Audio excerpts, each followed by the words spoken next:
algunas recomendaciones, porque hay que escuchar podcast para hacer podcast. ¿Qué es un podcast? Es un contenido en audio on demand. Un mensaje en vivo que se activa cuando alguien lo quiere escuchar. Una idea que surge con un propósito para un conjunto determinado de oyentes. Y esto de conjunto determinado es importante porque el podcast es segmentado. No existe otra forma de podcast que no sea digital. Es específico. Hablamos de bicicletas. Perfecto, y vamos a fondo con eso. Periódicamente tengo que subir un podcast y es compartible, y ahí está la clave del éxito del podcast. Necesitamos construir audiencia, para eso tenemos que compartirlo. ¿Qué no es un podcast? Una grabación cualquiera. Tampoco es un fragmento de un programa. Y tampoco es una charla sobre cualquier cosa y sobre nada. Dura en tanto y en cuanto sea interesante escucharlo. ¿Qué estructura? ¿Es periodístico? ¿Es de true crime? ¿Es de mesa redonda? ¿Es de entrevistas? Ese es el formato.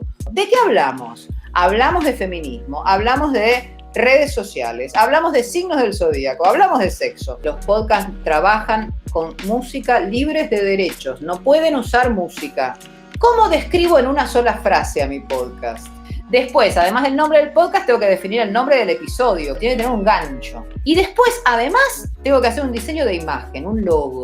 ¿Qué hacemos con el podcast? Bueno, lo tenemos que subir a todos lados de ser posible. Una cosa es alojar el podcast y otra cosa es compartirlo. Yo necesito, para poder subir un podcast a Spotify, por ejemplo, un código, que es el código RSS. Es un formato que es como la etiqueta de ese podcast. Quien te va a dar el código no es necesariamente el que te va a difundir. Tenés que construir una base de audiencia, tener un mínimo de oyentes, porque si no los tenés, retrocede 2 casilleros. Entonces, eso es muy importante.